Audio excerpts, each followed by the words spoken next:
मुकाबले में जो भी जीतेगा जंगल का राजा वही बनेगा। चार्ल्स शेर सिम्बा शेर से लड़ने लगा, मगर कुछ ही पलों में सिम्बा ने चार्ल्स को जमीन पर पटक दिया।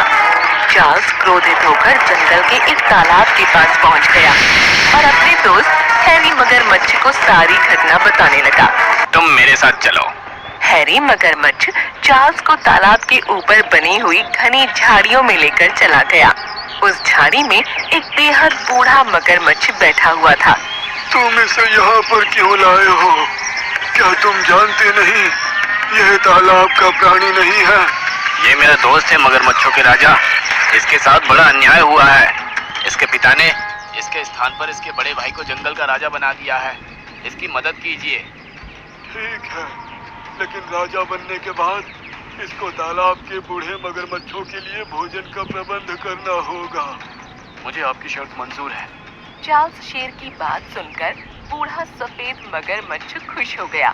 उस बूढ़े मगरमच्छ ने झाड़ियों में से एक सफेद रंग का एक चमकता हुआ मोती चार्ल्स शेर को दे दिया। ये जादुई मोती है। इस मोती को तुम निगल लो। जब तक ये तुम्हारे पेट में रहेगा तब तक तुम्हें कोई नहीं हरा सकता। चार्ल्स शेर ने वो मोती निगल लिया। वो स्वयं को बेहद शक्तिशाली महसूस करने लगा। अब तुम उड़ भी सकते हो और जब तुम्हें गुस्सा आएगा तो तुम्हारे मुंह से आग भी निकलेगी जो तुम्हारे दुश्मनों को जलाकर राख कर देगी। चार्ल्स शेर हवा के द्वारा उड़ते हुए सीधे अपने भाई के पास पहुंच गया। उसके शरीर का कद पहले से बड़ा हो चुका था। चार्ल्स शेर क्रोधित होकर अपने मुंह से आग उगलते हुए बोला, तुम्हारा समय खत्म हो गया भाई। सीधी तरह से हार मान लो। सिम्बा शेर एक बुद्धिमान शेर था। उसने उस समय अपनी हार मानने में ही भलाई समझी। ठीक है मेरे छोटे भाई, अगर तुम जंगल के राजा बनना चाहते हो तो मैं तुम्हें अपना ये मुकुट सौंपता हूँ। इतना कहकर सिम्बा ने अपना मुकुट उतारकर चार्ल्स शेर को पहना दिया।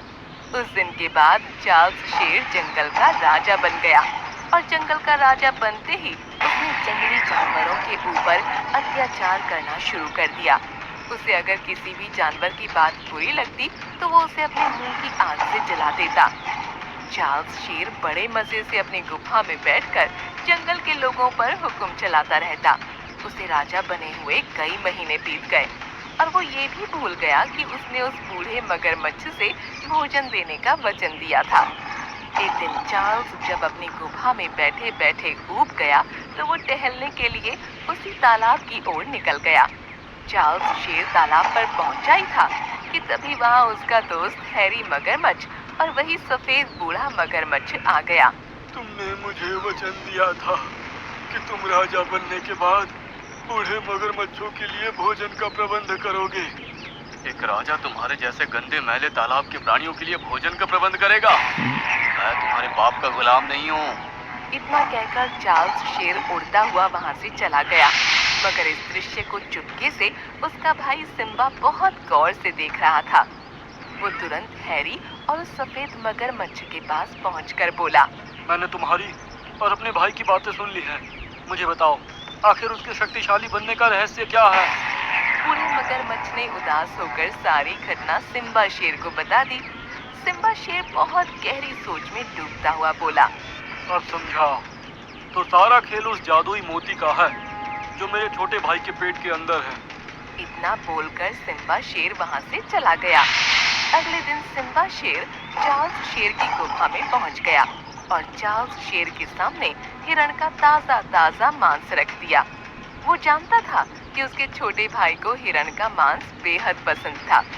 चार्ल्स शेर हिरण के मांस पर टूट पड़ा, मगर हिरण का मांस खाने के कुछ ही देर के बाद चार्ल्स शेर को पूरी तरह से उल्टियां होने लगीं। अचानक वही मोती उसकी उल्टी में से निकलकर बाहर आ गया। सिम्बा शेर ने उस मोती को तुरंत तोड़ दिया। मोती के टूटते ही चार्ल्स शेर अपनी असली हालत में आ गया। असली हालत में आते ही सिम्बा शेर ने चार्ल्स को बुरी तरह से पीट दिया। मुझे माफ कर दो भाई, मुझे माफ कर दो। तुम राजा बनने के लायक कभी थे ही नहीं चार्ल्स। अब तुम बाकी जानवरों की तरह जंगल में जीवन भर साधारण बनकर रहोगे।